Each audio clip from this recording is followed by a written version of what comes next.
Hello. देखो बच्चों, आज अपन चर्चा करेंगे अंशों का निर्गमन, issue of share. Issue of share के लिए दो बातें आती हैं, रोकड़ के लिए अंशों का निर्गमन और रोकड़ के अतिरिक्त अन्य प्रतिफल के रूप में अंशों का निर्गमन। रोकड़ के लिए अंशों का निर्गमन, इसमें एक बात आती है, अगर संपूर्ण राशि आवेदन पर ही देय हो, यानी पूरा का पूरा पैसा एक साथ ही दिया जाता है या कंपनी के द्वारा लिया जाता है, तो वो पैसा सममूल्य पर अंश जो है वो जारी कर रहे हैं या प्रीमियम पर जारी कर रहे हैं, ये हमें देखना है। संपूर्ण राशि आवेदन पर देय हो, अंश की पूरी राशि एक साथ ही कंपनी लेती है, तो हमें ये देखना है सममूल्य पर अंशों का निर्गमन कर रही है कंपनी या फिर प्रीमियम पर निर्गमन कर रही है। यदि सममूल्य पर अंशों का निर्गमन कर रही है, मतलब जितने का अंश है उतने पर ही जारी करें, तो उसकी एंट्री होगी bank account DR to share application and allotment. Bank account DR to share application and allotment, ये है अंश की राशि प्राप्त करने की प्रविष्टि। इसके बाद में कंपनी अंश की राशि उसके अंश पूंजी खाते में ट्रांसफर करेगी, तो share application and allotment account DR to share capital, ये एंट्री करेगी। Share application and allotment account DR to share capital. Narration इसमें लिखा हुआ है बीइंग एप्लीकेशन मनी रिसीव्ड, इसका है मतलब ये हुआ कि एप्लीकेशन का पैसा प्राप्त हुआ। दूसरा है application money transfer to share capital, यानी ये एप्लीकेशन का पैसा है शेयर कैपिटल में ट्रांसफर किया गया। अब आता है प्रीमियम पर निर्गमन। तो निर्गमन का मतलब हो गया जितने का अंश है उससे कंपनी अधिक में इश्यू कर रही है, ज्यादा में इश्यू कर रही है, ज्यादा में दे रही है। Bank account DR to share application and allotment, इसकी यही प्रविष्टि होगी जो यहाँ थी, लेकिन इसमें फर्क क्या है, अमाउंट का फर्क आएगा।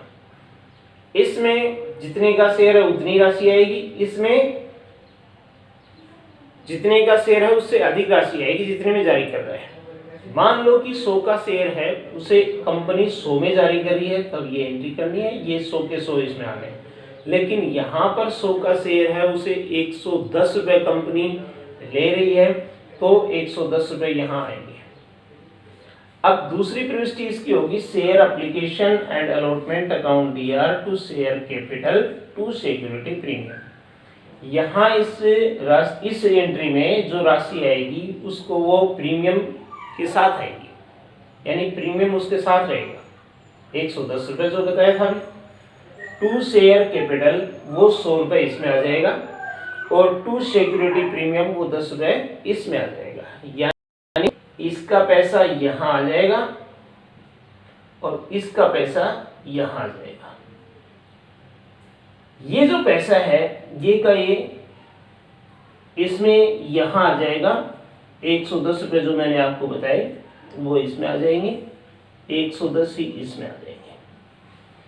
ये जो 110 है वो यहाँ आ जाएंगे, और इसमें 100 रुपये आ जाएंगे और 10 रुपये इसमें आ जाएंगे। ऐसे करके ये 110 का हो गया, ये 100 रुपये का हो गया, ये सममूल्य पर हो गया, ये प्रीमियम पर हो गया। अब इसके आगे की बात आती है, किसके आगे की, अगर संपूर्ण राशि आवेदन पर ही देय हो, यानी पूरा पैसा एक साथ ही ले रही हो कंपनी। अगर पूरा पैसा एक साथ नहीं ले रही हो तो अंशों की राशि किस्तों में दे हो, यानी टुकड़ों में दे हो। जैसे 100 रुपये यहाँ तो एक साथ लिए जा रहे हैं, यहाँ वही 100 रुपये टुकड़ों में लिए जा रहे हैं।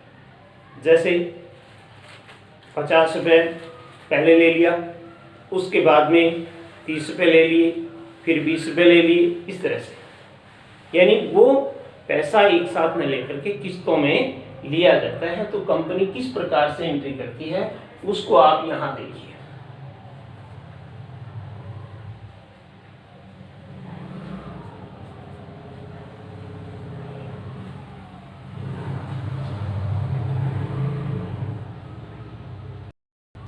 यहां पर अपन एंट्री तो यही करेंगे, बैंक अकाउंट DR,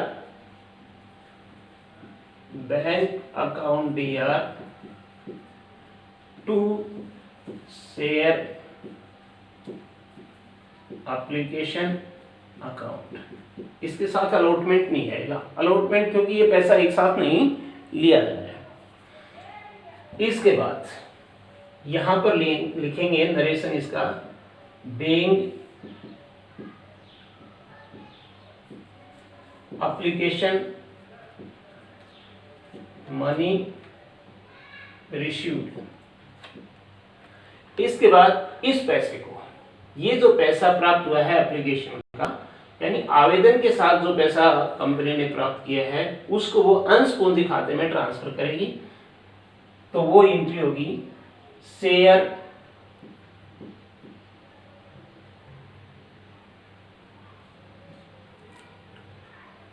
एप्लीकेशन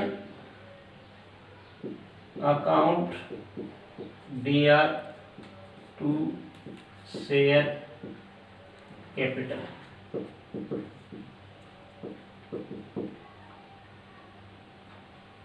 यहां पर नरेशन लिखेंगे, बीइंग एप्लीकेशन मनी ट्रांसफर्ड।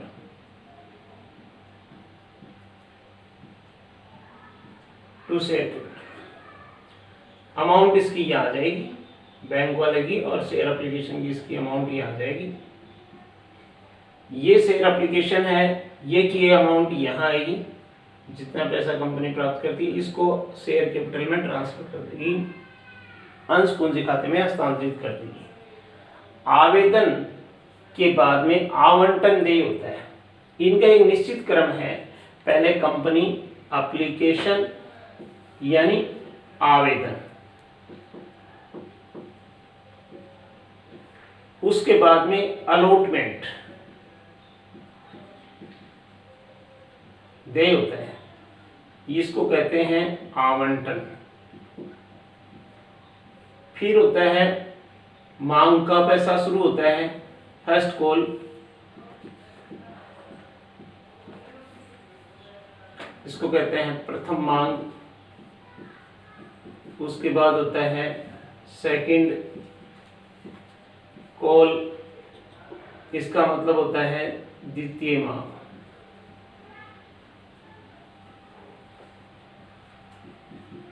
फिर एक थर्ड कॉल भी होती है जो लास्ट होती है, थर्ड कॉल, जिसको कहते हैं तृतीय मांग। ऐसे ये इनका निश्चित फॉर्मेट है, क्रम है। इसी क्रम में पैसा कंपनी प्राप्त करती है। ऐसा नहीं है कि पहले फर्स्ट कॉल कर दिया, फिर अलॉटमेंट कर दिया, फिर एप्लीकेशन कर दिया, ऐसा नहीं होता है। पहले एप्लीकेशन ही आएगा, उसके बाद में अलॉटमेंट ही आएगा, उसके बाद में प्रथम कॉल ही आएगा, फर्स्ट कॉल, उसके बाद सेकंड कॉल आएगा, और उसके बाद थर्ड और फाइनल कॉल आएगा। यानी पहले आवेदन की राशि कंपनी लेगी, उसके बाद आवंटन देय होता है, मांगा जाता है कंपनी के द्वारा, फिर प्रथम मांग मांगी जाती है, फिर प्राप्त करते हैं, फिर द्वितीय मांग मांगी जाती है, फिर कंपनी प्राप्त करती है, फिर तृतीय मांग अंशधारियों से मांगी जाती है, वो प्राप्त करती है। ये एक क्रम है, उसी क्रम में अपन ये प्रविष्टियां करेंगे। पहले bank account DR to share application, ये एप्लीकेशन की राशि प्राप्त होती है, आवेदन की राशि कंपनी को प्राप्त होती है, तब प्रविष्टि करते हैं। इस जब आवंटन देय होता है तो आवंटन के समय इस पैसे को और कंपनी ट्रांसफर कर देती है शेयर कैपिटल में, एप्लीकेशन के पैसे को अंश पूंजी खाते में ट्रांसफर कर देती है। उसके बाद आवंटन अलॉटमेंट की प्रविष्टि करेंगे। शेयर अलॉटमेंट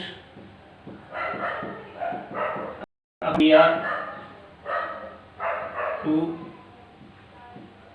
शेयर कैपिटल, ये देय होता है, पैसा अलॉटमेंट का देय होता है, मांगा जाता है। अंशधारियों से कंपनी पैसा मांगती है, तब ये प्रविष्टि की जाती है। और इसका नरेशन होगा, being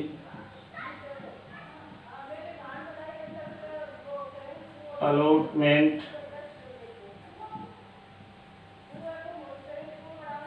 money due, being allotment money due, ये एंट्री की जाती है। उसके बाद पैसा प्राप्त होता है bank account DR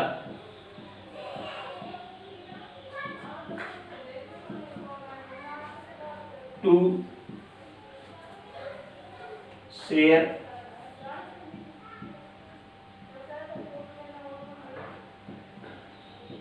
allotment account. इसके बाद में राशि प्राप्त होती है।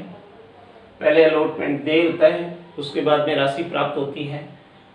आवेदन देय होने के बाद ही आवेदन की राशि प्राप्त होगी, और जब आवेदन देय होता है तभी ये अंश पूंजी की जो आवेदन की राशि प्राप्त हुई है वो अंश पूंजी खाते में ट्रांसफर की जाती है। कब?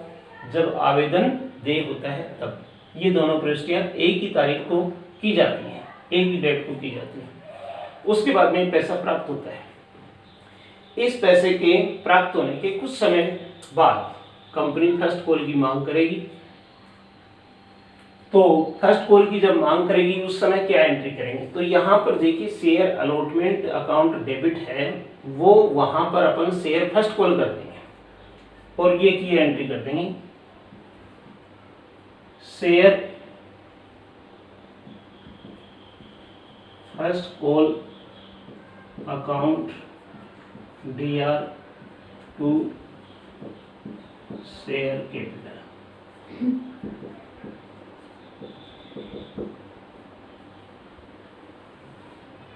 उसके बाद पैसा प्राप्त होता है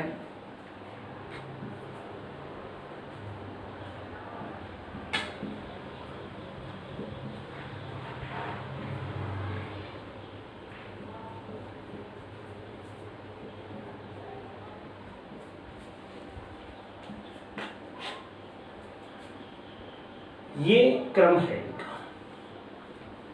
इसमें होगा शेयर वो ये जो नरेशन है इसका बीइंग अलॉटमेंट मनी ड्यू, तो यहां पर होगा being first call money due, ये। इसके बाद इसमें होता है अलॉटमेंट मनी रिसीव्ड, बीइंग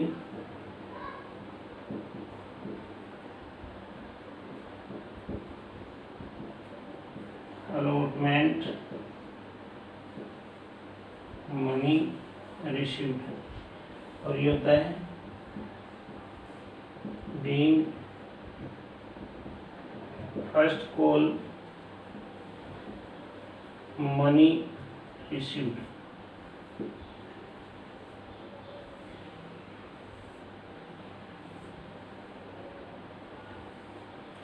ये कोई जरूरी नहीं है कि कंपनी जो है वो आवेदन के बाद में आवंटन और ये 5 कॉलों में ही पैसा ले।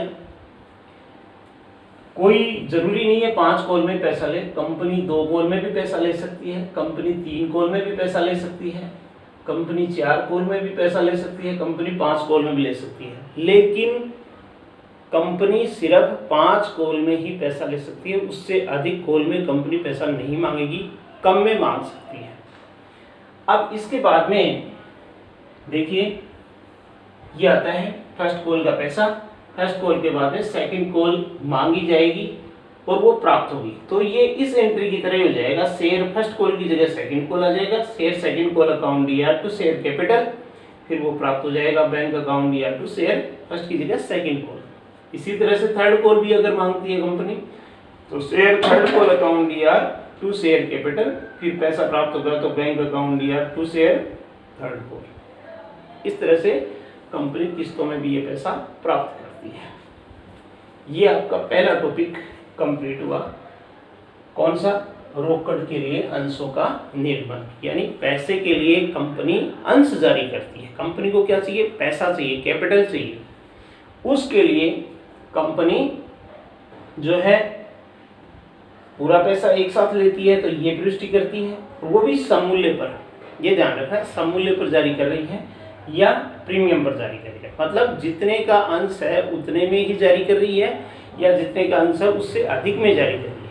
अधिक में जारी कर रही है तो ये एंट्री करनी है, और अगर जितने का अंश है उतने में जारी कर रही है, पूरा पैसा एक साथ ले रही है, तो ये 2 एंट्रियां की जानी है। ये आपको समझना है। अगर कंपनी ये पैसा किस्तों में ले रही है तो इस तरह से आपको करना है। ये एंट्री आपको बताई 1 2 3 4 5 6 7 8 9 10। मैक्सिमम 10 कॉल में पैसा 10 एंट्रियां हो सकती हैं। 5 कॉलों में 2 एंट्री इसकी होगी, 2 इसकी होगी, 2 इसकी, 2 इसकी, 2 इसकी, ऐसे कुल मिलाकर के 10 एंट्रियां होती हैं। ऐसे होगा। अब आपको दूसरा पोर्शन चलना है, रोकड़ के लिए अंशों का निर्माण। ये तो होता है पैसा प्राप्त करने के लिए कंपनी। देखो ये चीज लर्न कर लेना, अच्छी तरह से याद कर लेना, नहीं तो मैं 5 बार लिखवाऊंगा आपको, 5 बार लिखने के लिए दूंगा। लर्न करना अच्छी तरह से, ये लर्न करोगे तो ही आगे के क्वेश्चन जो हैं आप सही तरीके से कर पाओगे। अब इसके बाद अपना दूसरा टॉपिक शुरू होता है, ये रोकड़ के अतिरिक्त अन्य प्रतिफल के बदले अंशों का निर्गमन। यानी रोकड़ के अलावा पैसा नहीं चाहिए, कंपनी ने पहले से पैसा ले रखा है या काम करवा लिया कंपनी ने, उसके बदले में अंश जारी कर रही है, उसके बदले में कंपनी अंश जारी कर रही है। अब रोकड़ के अतिरिक्त अन्य प्रतिफल, कंपनी ने लोन ले लिया, किसी भी कर्मचारी से काम करवा लिया, या कोई संपत्ति खरीद ली, किसी व्यापार को खरीद लिया, उसके बदले में कंपनी अंश दे रही है, पैसा न दे करके अंश दे रही है, तो वह रोकड़ के अतिरिक्त अन्य प्रतिफल के बदले अंशों का निर्गमन। अब इसमें ये 2-3 बातें मौखिक मोटा मोटी आती हैं। पहला है संपत्ति या व्यापार क्रय के बदले, दूसरा है प्रवर्तकों को पारिश्रमिक के बदले। संपत्ति खरीदती है कंपनी या फिर किसी व्यापार को खरीदती है, उसके बदले में अंश देती है, या प्रवर्तकों को, जो कंपनी के प्रमोटर्स होते हैं, जो कंपनी को चलाते हैं, उनको पारिश्रमिक के बदले, उन्होंने अच्छा काम किया, कंपनी उसको उनके पारिश्रमिक के बदले शेयर दे रही है। एक होता है अभिगोपन कमीशन। अभिगोपन क्या होता है? कंपनी अपने अंशों को बेचने के लिए दलालों को जो कमीशन देती है वो होता है अभिगोपन कमीशन। अभिगोपन कमीशन में क्या बात आती है? संपत्ति या व्यापार क्रय करने पर, ये टॉपिक आता है। इसमें क्या होता है, क्या एंट्री करेंगे? जैसे किसी संपत्ति या व्यापार को हम खरीदते हैं, व्यापार को खरीदते हैं मीन्स व्यापार की संपत्तियों को खरीदते हैं, तो जो संपत्ति हम उस व्यापार की खरीदते हैं उन संपत्तियों को हम डेबिट कर देंगे individual assets account DR to, किससे खरीदा? वेंडर से। जब तक उसका नाम का पता नहीं हो विक्रेता का, तब तक हम ये नाम देंगे वेंडर, और यदि हमें नाम का पता हो कि विक्रेता ये है तो उस विक्रेता का नाम देंगे। इसमें होगा being assets purchase from vendor.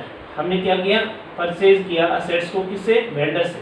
तो वेंडर यहाँ गिवर हो गया, गिवर हो गया, गिवर होने के कारण ये क्रेडिट आ जाएगा, और इंडिविजुअल असेट्स कंपनी खरीद रही है, कंपनी के पास आ गई तो ये डेबिट हो जाएगा। अब आता है इस संपत्ति के बदले, यानी इस वेंडर को कंपनी शेयर देती है, तो वो शेयर किस रूप में देती है? सममूल्य पर देती है या फिर प्रीमियम पर देती है? तो सममूल्य पर देती है, तो क्या एंट्री करेंगे? Vendor account DR to share capital. यानी ये वेंडर रिसीवर हो जाएगा, यहाँ पर इसको डेबिट कर देंगे, पाने वाला हो जाएगा, इसको डेबिट कर देंगे टू शेयर कैपिटल। इसने क्या प्राप्त किया? शेयर प्राप्त किया, तो टू शेयर कैपिटल। अब प्रीमियम पर, अगर अंशों को प्रीमियम पर दिया जाता है वेंडर को, तो वेंडर अकाउंट DR जैसे इसमें डेबिट था वैसे डेबिट हो जाएगा टू शेयर कैपिटल। ये शेयर कैपिटल यहाँ जाएगा, सिर्फ सिक्योरिटी प्रीमियम और क्रेडिट हो जाएगा। ये है इसमें। अब ये चीज मैंने आपको पहले बता दी, प्रीमियम क्या होता है, सममूल्य क्या होता है। सममूल्य जितने का अंश है उतने में ही देना, और प्रीमियम जितने का अंश है उससे प्रॉफिट जोड़ करके ज्यादा में देना। अब आता है प्रवर्तकों को पारिश्रमिक के बदले अंशों का निर्गमन। अब होता है प्रवर्तक होते हैं, उन्होंने बहुत अच्छा काम किया तो कंपनी उनको शेयर देती है। तो ये मैं यहाँ लिख देता हूँ एंट्री। इसमें क्या होता है, गुडविल को डेबिट करूंगा, goodwill account DR to share capital.